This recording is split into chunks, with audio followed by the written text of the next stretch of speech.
đây ở cục khoán cái đại nhâm ở cục khoán cứ bật chỉ passport sọc phê mình tên của những tụt bật bong bọc bòn phim xăm mình chẳng tới chẳng khỏi mất pet còn này nó mà nhâm cho mùi nồng vitamin cho nồi cả làng bát thái cứ vitamin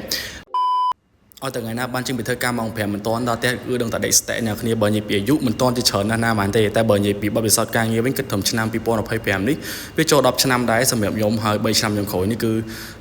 nhưngมันcho những cái xây logistics hơi cho lên của anh làm mình tên cho mùi nâng bao bị sọt ca như cái lò mót đai miên tế hay trên hệ đăng đai mau bị sả có đai miên đấy hơi có cho lên cho mùi nâng cầm lăng của này đây cái thằng này không mê mình cầm lăng bệnh bọc ở tay tạm bất ca như bọn nhung ปัจจุบัน គឺ មានការថែមម៉ោងច្រើនមែនទែនអាចធ្វើការដល់ម៉ោង 12 ម៉ោង 1 ម៉ោង 2 ក៏មានអ្នកគ្នាមកទឹកថែមម៉ោង 2 3 ថ្ងៃចឹងទៅចឹងរឿងល្វើយអស់កម្លាំងចឹងទៅដល់ផ្ទះថ្ងៃនោះអត់ថែមម៉ោងគឺដឹងតែដេកស្ទែអីហើយក៏2ឆ្នាំដំបូងគឺចូលពេទ្យមួយឆ្នាំចូលពេទ្យម្ដងដោយសារតែការសម្រាកអត់គ្រប់គ្រាន់អ្នកគ្នាការដែលដេកអត់គ្រប់គ្រាន់ការដែលញ៉ាំអត់គ្រប់គ្រាន់គឺពិតជាប៉ះពាល់សុខភាពមែនទែនព្រោះយើងទទួលបាត់បង់ប្រព័ន្ធភាពផ្សំអញ្ចឹងទៅចឹងក្រោយមកពេទ្យក៏ណែនាំឲ្យខ្ញុំញ៉ាំជាមួយនឹងវីតាមីនចំនួនកម្លាំងបន្ថែមគឺវីតាខេបអ្នកគ្នាវីតាខេបនេះគឺជាប្រភេទវីតាមីនមួយដែលចំនួនទៅដល់កម្លាំង boost កម្លាំងហើយវាសម្បូរទៅដល់វីតាមីនគ្រប់ប្រភេទហើយមានសារជាតិរ៉ែនៅក្នុងនោះទៀតអញ្ចឹងវាធ្វើឲ្យខ្ញុំមានកម្លាំងគ្រប់គ្រាន់ក្នុងការបំពេញការងាររបស់ខ្ញុំពេញមួយថ្ងៃហ្មងអញ្ចឹងឆ្នាំទី3ដែលខ្ញុំធ្វើការក្នុងវិស័យហ្នឹងគឺឥឡូវនេះគឺអត់ដែលឈឺអត់ដែលចូលពេទ្យទៀតទេរយៈពេលជាង1ឆ្នាំកន្លងមកនេះគឺអត់ដែលដេកពេទ្យទៀតទេដោយសារតែយើងញ៉ាំទៀងទាត់ហើយខ្ញុំញ៉ាំពេលព្រឹក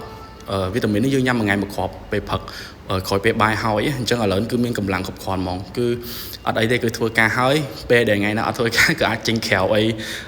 ដើរលេងមួយក៏ធ្វើសកម្មភាពផ្សេងៗពីមុនអត់មានកម្លាំងធ្វើកីឡាធ្វើអីទេអិចសាយក៏អត់មានអាចធ្វើបានដោយសារតែអស់កម្លាំងមកអ្នកគ្នាទៅដល់ផ្ទះមិនតាន់ទេគឺដឹងតែដេកស្ប៉ែអីហើយឥឡូវនេះគឺអត់អីទេគឺអាចធ្វើការដើរលេងចេញទៅក្រៅអីបានបើសិនជាថ្ងៃណាអត់ថែមម៉ោងហើយក៏អាចធ្វើអិចសាយខ្លះៗជាមួយនឹងការហាត់ប្រាណការដើរលំហាត់ប្រាណដែលជុំវិញផ្ទះនេះគឺអាចធ្វើបានអរគុណច្រើនសម្រាប់ការទស្សនាវីដេអូបាយ